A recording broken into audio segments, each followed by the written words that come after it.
আসসালামু আলাইকুম। আমি ইয়াসমিন রিতা বলছি নিউ ইয়র্ক থেকে।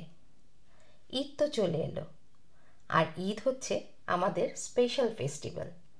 সেই স্পেশাল দিনে স্পেশাল রান্না না হলে কি চলে? তাই আমি আজকে আপনাদের জন্য নিয়ে এসেছি ঈদ স্পেশাল রান্না, হায়দ্রাবাদি দম বিফ। তো এই হায়দ্রাবাদি দম বিফ তৈরি করতে আমাদের কি কি লাগছে তা চলুন আমরা একটু চট করে দেখে নিই। এখানে আমি গরুর মাংস নিয়েছি, বোনলেস গরুর মাংস 1 কেজি, পেঁয়াজ বেরেস্তা 1 কাপ, এখানে আছে ধনে পাতা পুদিনা পাতা কুচি, আছে 1 টেবিল চামচ বাদাম বাটা, কাঁচামরিচ, আছে টক দই 2 টেবিল চামচ, এখানে আছে আদা রসুন পেস্ট 2 টেবিল চামচ, আছে হলুদ গুঁড়া 1 চা চামচ, মরিচ গুঁড়া 2 চা চামচ, টমেটো সস 1 চা চামচ, পাপরিকা পাউডার 1 চা চামচ, এখানে আছে পেঁপে বাটা 2 চা চামচ, আছে জিরা গুঁড়া 1 চা চামচ, ধনে গুঁড়া 1 চা চামচ, গরম মশলা গুঁড়া 1 চা চামচ, আর আছে জয়ফল জয়ত্রী 1/2 চা চামচ, আছে লবণ পরিমাণ মতো। আর আজকে আমি এই দম বিফ তৈরি করব সরিষার তেল দিয়ে, আছে সরিষার তেল। তো চলুন, সব উপকরণ তো দেখে নিলাম, এখন আমরা রান্নায় চলে যাই। হায়দ্রাবাদি দম বিফ তৈরি করতে আমাদেরকে যা করতে হবে, আমরা প্রথমে মাংসটা ম্যারিনেট করব। তো চলুন মাংসটা আমরা ম্যারিনেট করি। প্রথমে আমরা সমস্ত গুঁড়া মশলাগুলো দিব, দিয়ে একবার সুন্দর করে এটাকে মাখিয়ে নেব, তারপর আস্তে আস্তে অন্যান্য উপকরণগুলো দেব এবং এটাকে সুন্দর করে ম্যারিনেট করব। আমি এখানে বোনলেস মাংস নিয়েছি, আপনারা চাইলে হাড্ডি সহ নিতে পারেন। প্রথমে আমি দিয়ে দিলাম হলুদ গুঁড়া, মরিচ গুঁড়া, তারপর এখানে দিলাম কাশ্মীরি মরিচের গুঁড়া, এখানে দিচ্ছি ধনে গুঁড়া, জয়ফল জয়ত্রী গুঁড়া, জিরা গুঁড়া এবং গরম মশলার গুঁড়া। এগুলো দিয়ে আমি আগে সুন্দর করে এই গুঁড়া মশলাগুলা মাখিয়ে নেব, তারপর অন্যান্য জিনিস আস্তে আস্তে এটার সাথে অ্যাড করব। সুন্দর করে মাখাতে হবে যাতে মশলাগুলো সব মাংসের গায়ে গায়ে লেগে যায়।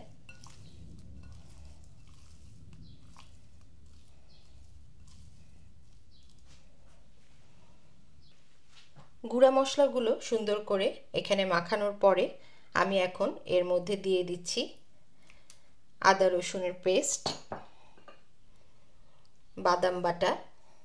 এখানে আপনারা যে কোনো ধরনের বাদাম নিতে পারেন, আমি এখানে কাজু বাদাম বাটা দিয়েছি, আপনারা যে কোনো ধরনের বাদাম দিলেই হবে।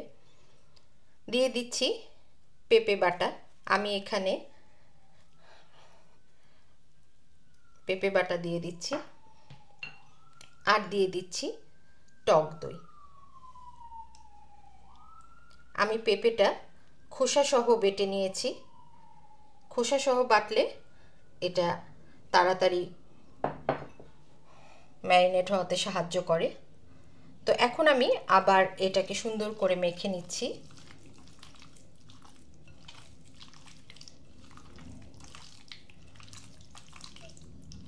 আবার আমি মশলাগুলো যাতে মাংসের গায়ে গায়ে লাগে এমনভাবে এটাকে মেখে নিচ্ছি।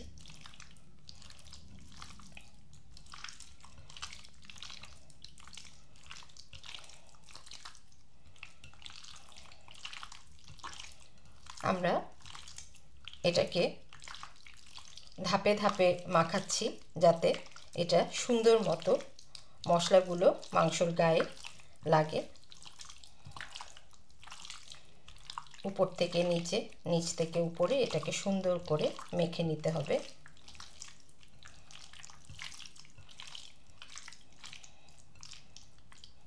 এখন বাকি উপকরণগুলো দিয়ে আবার আমরা এটাকে সুন্দর করে মাখিয়ে নেব। এখন দিয়ে দিচ্ছি টমেটো সস, দিয়ে দিচ্ছি পেঁয়াজ বেরেস্তা,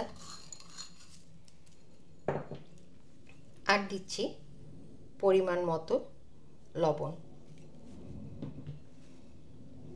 এখানে আমি দেব পুদিনা পাতা কুচি ও ধনে পাতা কুচি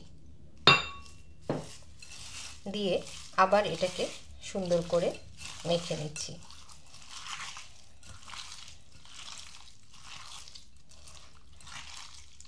এটা যত সুন্দর করে মাখাবেন এটা খেতে তত সুস্বাদু হবে।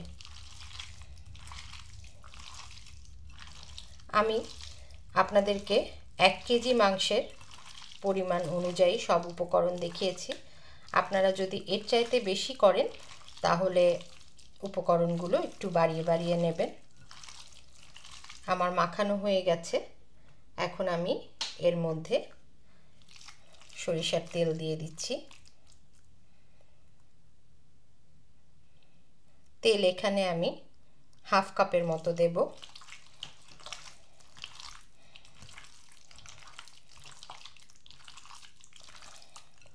সরিষার তেলের একটা সুন্দর গন্ধ বের হয়েছে।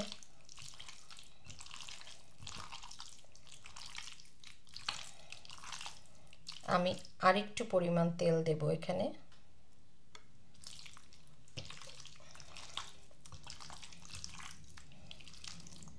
আমার মাখানো শেষ।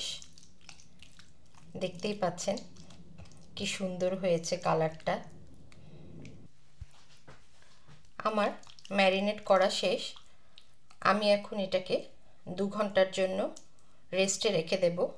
আপনারা চাইলে এটা আগের দিন রাতে করে এটাকে ফ্রিজে রেখে দিতে পারেন, পরের দিন এটাকে রান্না করতে পারেন, তাতে আরও তাড়াতাড়ি মাংসটা গলে যাবে। তো আমার যেহেতু সময় স্বল্পতা আছে সেজন্য আমি এটাকে অন্তত 2 ঘন্টা রেস্টে দেব। 2 ঘন্টা পরে আমি রান্নায় ফেরত আসলাম।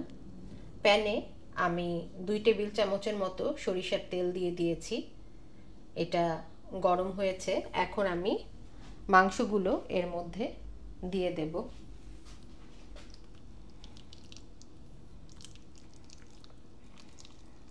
সেই ম্যারিনেট করা মাংসগুলো আমি দিয়ে দিচ্ছি।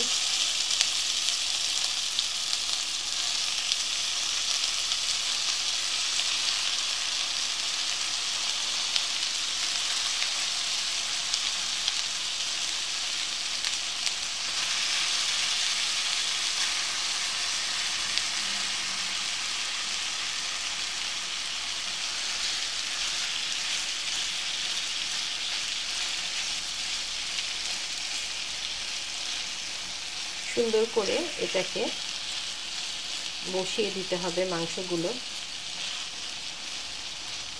যেহেতু এটা দমে রান্না হবে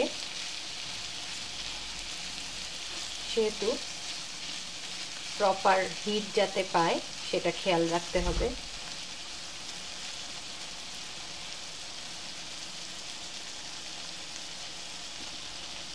আমি মাংসর বাটিটা ধুয়ে সামান্য একটু পানি দিয়ে দিচ্ছি, একদমই সামান্য।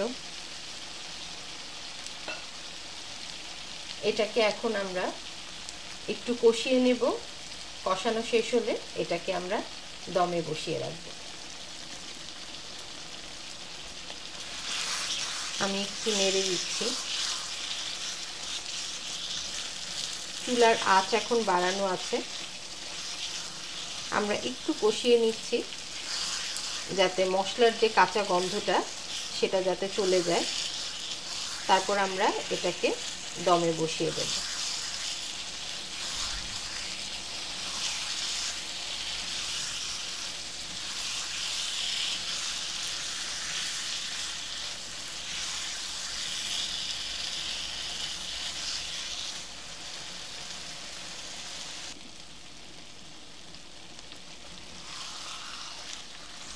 মাংসটা সুন্দর করে কষানো হয়েছে। আমি এখন এটা একটু ঢেকে দেব।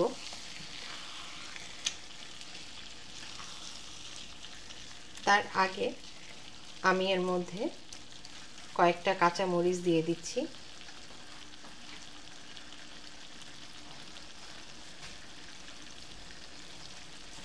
এখানে কয়েকটা কাঁচা মরিচ দিয়ে দিলাম। আমি এটাকে ঢেকে দেব এখন।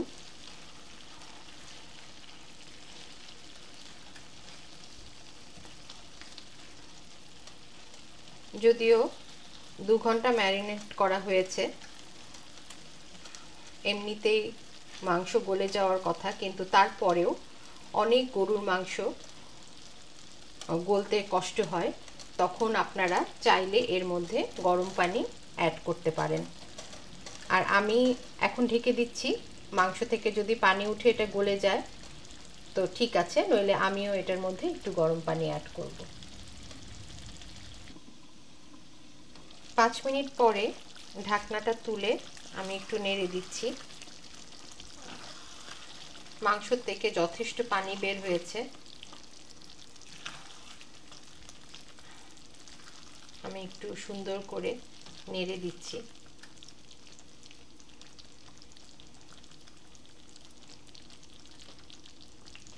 এটা আপনারা সাদা পোলাওয়ের সাথে কিংবা পরোটা, নান, রুটি যে কোনো কিছুর সাথে খেতে পারেন। অসাধারণ লাগে, অসাধারণ।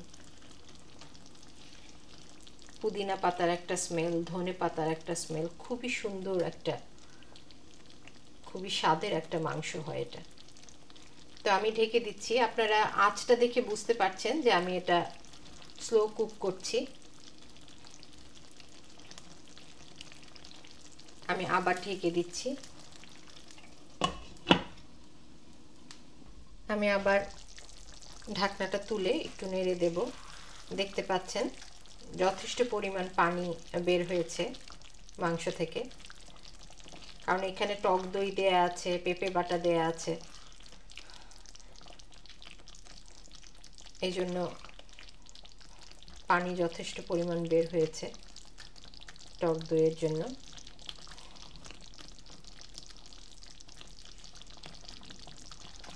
এটা আস্তে আস্তে এই আঁচে রান্না করতে করতে এটা গলে যাবে সুন্দর মতো এবং ঝোলটা শুকিয়ে আসবে। এর মধ্যে লবণটা একবার চেক করে নিয়েছি, লবণ ঠিক আছে একদম।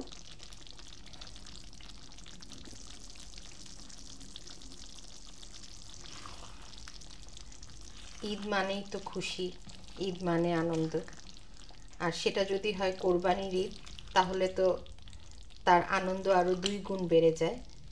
কারণ কোরবানি ঈদ আসলে শুরু হয়ে যায় ঈদের আরও 7-8 দিন আগে থেকে। গরু কেনা, গরু দেখতে যাওয়া, সব কিছু মিলিয়ে এর আনন্দটা আরও 7-8 দিন আগে থেকেই শুরু হয়ে যায়। তো কোরবানির মাংস দিয়ে যে কোনো রেসিপি অসাধারণ হয়, অসাধারণ। আপনারা বাসায় এটা যখন কোরবানির মাংস থাকবে তখন এটা করে দেখবেন, অসাধারণ লাগবে খেতে। আমি এটাকে ঢেকে দিচ্ছি, আবার এটাকে কিছুক্ষণ পরপর নেড়ে দিচ্ছি। একদম স্লো কুক হচ্ছে এটা। তো আবার আমি এটাকে ঢেকে দিচ্ছি। প্রায় আধা ঘন্টা স্লো কুক করার পরে এটা কালারটা দেখুন কি সুন্দর হয়েছে, তেলটাও উপরে উঠে এসছে এবং মাংসটাও গলে গেছে। আমার আর এক্সট্রা পানির প্রয়োজন হয়নি, কিন্তু যাদের মাংস সিদ্ধ না হবে তারা অবশ্যই এটার মধ্যে একটু গরম পানি অ্যাড করবেন, করে আবার এটাকে অল্প আঁচে রেখে দেবেন, মাংসটা গলে যাবে। তো আমি এখন আর 10 মিনিট এটাকে রাখবো, রেখে আর একটু ভাজা ভাজা করে তারপরে এটাকে নামিয়ে নেব।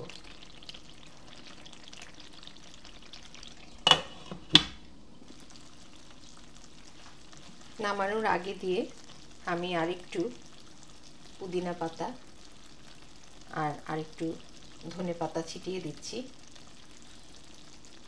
এতে স্বাদ আরও বাড়বে।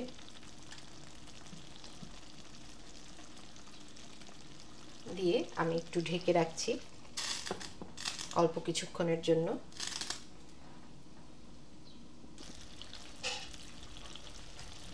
তৈরি হয়ে গেল আমার হায়দ্রাবাদি দম বিফ। আমি আপনাদেরকে এটা এখন সার্ভ করে দেখাচ্ছি। আপনারা বাসায় করে দেখবেন, অসম্ভব মজার একটা রেসিপি।